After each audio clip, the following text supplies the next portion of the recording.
Hello दोस्तों, आप लोग कैसे हो? आप सभी का अपने इस YouTube channel PCM learning academy पर पुनः स्वागत है।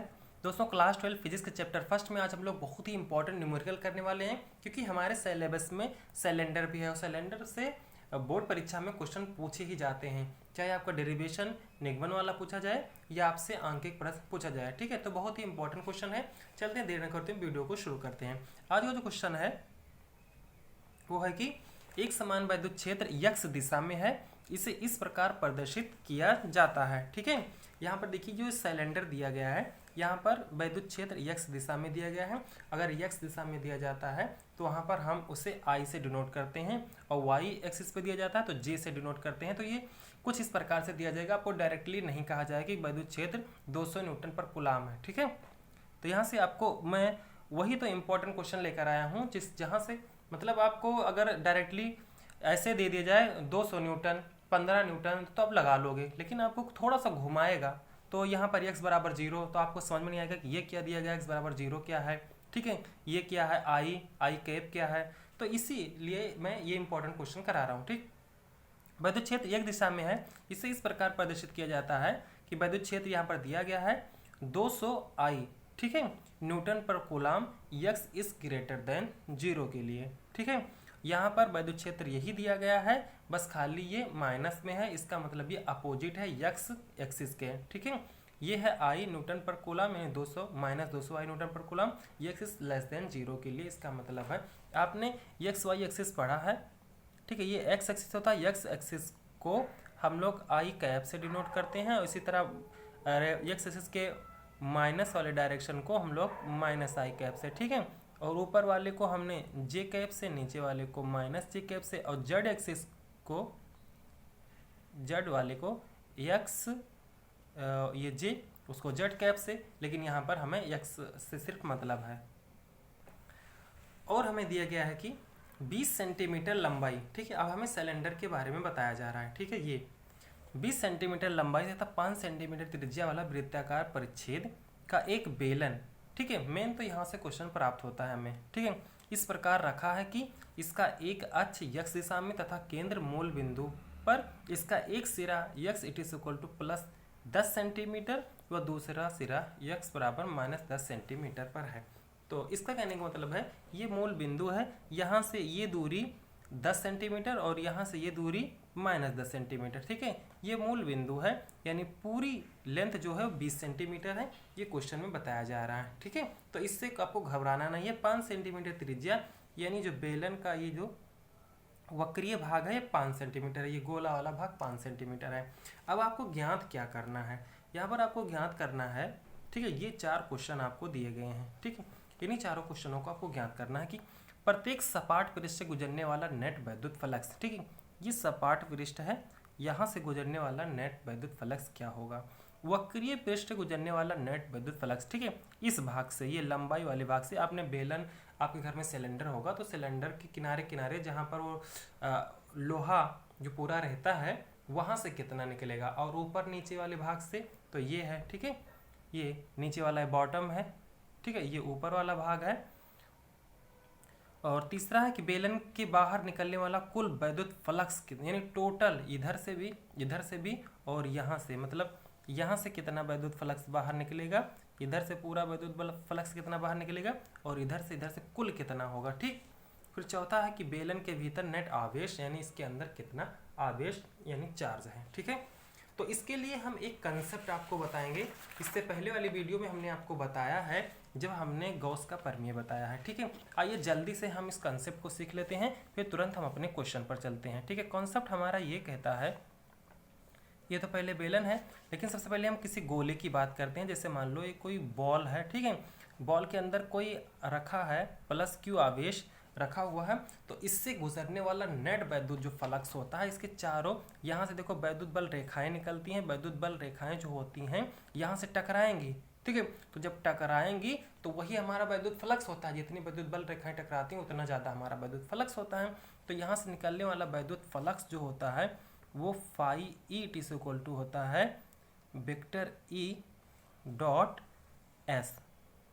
ठीक है, vector E dot vector S.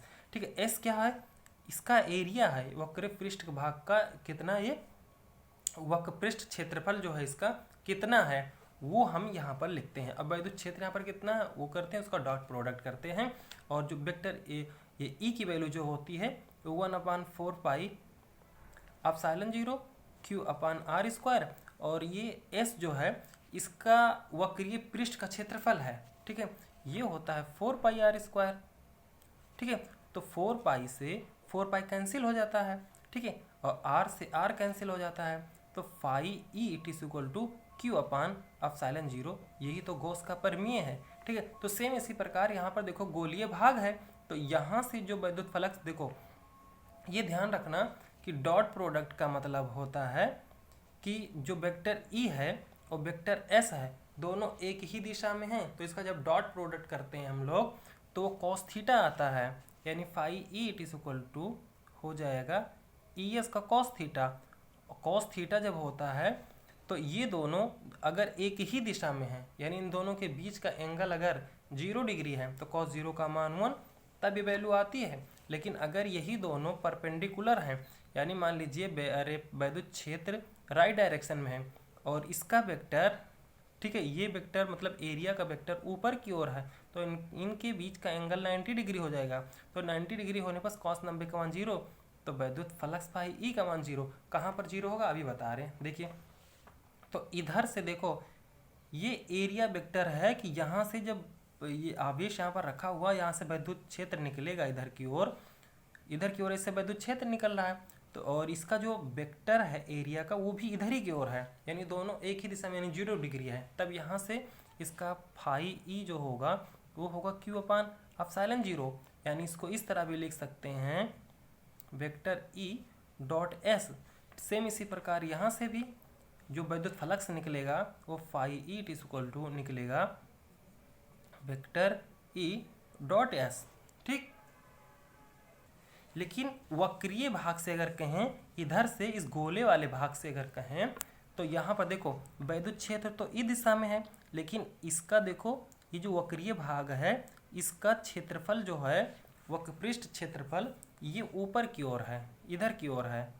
ठीक है, ये जो एस है ये ऊपर की ओर, और वैद्युत क्षेत्र राइट डायरेक्शन में, तो इनके बीच का जो एंगल है वो 90 डिग्री है। तो बताओ इस भाग से, इस पूरे भाग से, यहाँ से कोई भी वैद्युत फ्लक्स नहीं निकलेगा। ठीक है, यानी वैद्युत फ्लक्स जो होगा वो 0 होगा वक्रीय भाग से, फाई ई का मान 0। केवल वैद्युत फ्लक्स राइट डायरेक्शन में और लेफ्ट डायरेक्शन में होगा। ठीक है, तो वही यहाँ पर हम समझते हैं कि प्रत्येक सपाट भाग से गुजरने वाला नेट वैद्युत फ्लक्स, तो सपाट भाग से जो नेट वैद्युत फ्लक्स फाई ई निकलेगा वो निकलेगा ई डॉट एस। ठीक है, और ई की वैल्यू आपको पता है। ठीक है, और एस क्या है, जो यहाँ पर ये इसका एरिया है। ठीक है, ये ध्यान रखना। तो आते हैं हम ई पर कि ई की वैल्यू दी गई है 200 आई। ठीक है, तो 200 आई कप, तो ई के स्थान पर रख देंगे 200 आई कप, डॉट प्रोडक्ट करेंगे। ठीक है, एस की वैल्यू है यहाँ पर यस, इसका एरिया मान लेते हैं हम ए। ठीक है, ए या यस कोई बात नहीं है, आप यस ही मान लो, कोई दिक्कत नहीं है। और ये भी राइट डायरेक्शन में है तो इसको भी आई कैप। देखो जब इसका डॉट प्रोडक्ट करते हैं तो आई को आई से तो आई स्क्वायर हो जाता है, और आई स्क्वायर का मान जो होता है वो 1 होता है। तो ठीक है, तो ये हो जाएगा 200 एस। अब यस की वैल्यू सिर्फ आप रख दो, बस आपका आंसर हो जाएगा 200। अब यस क्या है, एरिया है किस, उस गोले भाग का। ठीक है, तो गोले भाग का एरिया जो होता है पाई आर स्क्वायर हो जाएगा। ठीक है, तो 200, अब पाई की वैल्यू रख दो, पाई की वैल्यू होती है 3.141। अब 3.14 इन 2 अंकों तक आप रख देना। ठीक है, और उसके बाद पाई की वैल्यू रख दिया। अब आर की वैल्यू, तो त्रिज्या हमने बताया है कि इसका जो त्रिज्या है, इसका जो रेडियस है यहाँ से यहाँ तक का वो 5 सेंटीमीटर है, सेंटीमीटर में, लेकिन आपको मीटर में रखना है, ये ध्यान रखना। ठीक है, तो ये 5, और देखो 5 को जब आप सेंटीमीटर में बदलोगे तो अपन 100 से डिवाइड करना होगा। 100 का मतलब आप 10 की पावर -2, और होल स्क्वायर पहले से है तो आप होल स्क्वायर कर देना। ठीक है, इतना कर देना। और इसको जब आप सोल्व करोगे तो इसको वैल्यू आएगी 1.57 न्यूटन पर मीटर स्क्वायर, न्यूटन पर मीटर स्क्वायर नहीं सॉरी न्यूटन मीटर स्क्वायर पर कूलाम। ठीक है, ये ध्यान रखना। अच्छा, अब सेम इसी प्रकार दूसरा क्वेश्चन हमारा क्या है, प्रत्येक की बात कर रहा है। ठीक है, तो जितना इधर से इस राइट डायरेक्शन से वैद्युत फ्लक्स मिलेगा, सेम उतना ही हमें लेफ्ट से भी वैद्युत फ्लक्स मिलेगा। बस हमें क्या है, देखो राइट डायरेक्शन के लिए हम वैल्यू रखेंगे phi E it is equal to E dot D A, और लेफ्ट डायरेक्शन के लिए बस यही चीज़ माइनस हो जाता है, माइनस ई डॉट डी ए। ठीक है, डी ए। ठीक है, तो इधर के लिए देखो माइनस में दिया गया है हमें, ये वैद्युत क्षेत्र भी माइनस में दिया गया है। तो लेफ्ट के लिए जब वैद्युत क्षेत्र माइनस है तो इधर ही की ओर जो हमारा ये इसका सिलेंडर का लेफ्ट वाला जो ये भाग है, इसका भी क्षेत्रफल जो है ये माइनस की तरफ है। तो आपको इसका मतलब एरिया जो है वो भी माइनस में आपको रखना होगा, माइनस एस आई या माइनस ए आई, बात एक ही, दोनों चाहे एरिया को एस से डिनोट करो चाहे ए से, बात एक ही है। तो सेम इसी प्रकार माइनस माइनस जो होगा ये भी सेम ऐसे ही लिखेंगे, जब phi it is equal to minus S I dot, ठीक है, minus phi E it is equal to minus E I dot minus S I. ठीक है, तो माइनस माइनस से प्लस हो जाएगा, तो फिर वही वैल्यू आई आई आई स्क्वायर हो जाएगा आई कैप, तो ई एस बचेगा, सेम ई एस बचा वही। ठीक है, ई एस, ई की वैल्यू कितना है 200 और यस रख देना, तो 200 और यस की वैल्यू पाई आर स्क्वायर। जब आप सोल्व करोगे वही वैल्यू रखना है आपको, तो ये भी आ जाएगी 1.57। ठीक है, न्यूटन मीटर स्क्वायर पर कूलाम। तो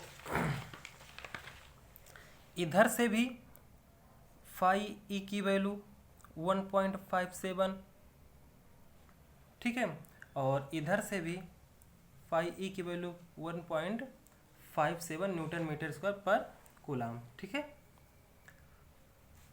अब उसके बाद इधर से फाई ई की वैल्यू तो ऊपर नीचे से 0 हो जाएगा। अब तीसरा हमारा क्वेश्चन है क्या, कि वक्रीय पृष्ठ से गुजरने वाला नेट वैद्युत फ्लक्स, यानी कुल वैद्युत फ्लक्स, तो वक्रीय पृष्ठ से गुजरने वाला नेट वैद्युत फ्लक्स तो यहाँ पर तो 0 हो जाएगा, अभी मैंने बताया है। ठीक है, तो थर्ड जो है कि बेलन के बाहर से निकलने वाला कुल वैद्युत फ्लक्स, तो कुल के लिए देखो इन तीनों को जोड़ लेना है। ठीक है, वक्रीय पृष्ठ से इधर से इधर से, तो देखो 1.5 और 1.5 और ये 0 तो 0 है, तो 1.57 प्लस 1.57 दोनों को आप जब जोड़ोगे तो इसकी वैल्यू हो जाएगी 3.14। ठीक है, ये ध्यान रखना, क्योंकि 7 7 14 और 5 5 10 10 1 11 1 1 2 1 3। ठीक है, कितना हो जाएगा न्यूटन मीटर स्क्वायर पर कूलाम स्क्वायर, ये कुल है। उसके बाद चौथा हमारा जो क्वेश्चन है कि बेलन के भीतर नेट आवेश, ठीक है, तो नेट आवेश निकाल लेंगे। नेट आवेश निकालने के लिए यही फार्मूला होता है, phi E is equal to Q upon epsilon 0। ठीक है, शुरुआत में हमने बताया था। ठीक है, तो क्यू हमें निकालना है, तो फाई कुल हमें वैद्युत फ्लक्स चाहिए, तो कुल वैद्युत फ्लक्स हमें मिला है 3.14 और एप्सिलॉन 0 का मान रख देना। एप्सिलॉन 0 का मान होता है 8.85 इंटू 10⁻⁻12। ठीक है, इसको जब आप सोल्व करोगे तो ये वैल्यू आएगी किसकी, क्यू की, क्योंकि एप्सिलॉन 0 को यहाँ को गुणा करना है, तो क्यू बराबर इतना मिल जाएगा। तो ये वैल्यू हो जाएगी, क्यू की जो वैल्यू हो जाएगी वो 2 जब इसको आप सोल्व करोगे ये हो जाए 2.78 इंटू 10⁻⁻11 कूलाम आएगी। ठीक है, क्योंकि क्यू का जो यूनिट होता है, मात्रक होता है, वो कूलाम होता है, तो कूलाम में लिख देना। ठीक है, तो ये रहा आपका आंसर, बहुत ही इंपॉर्टेंट क्वेश्चन था यहाँ पर।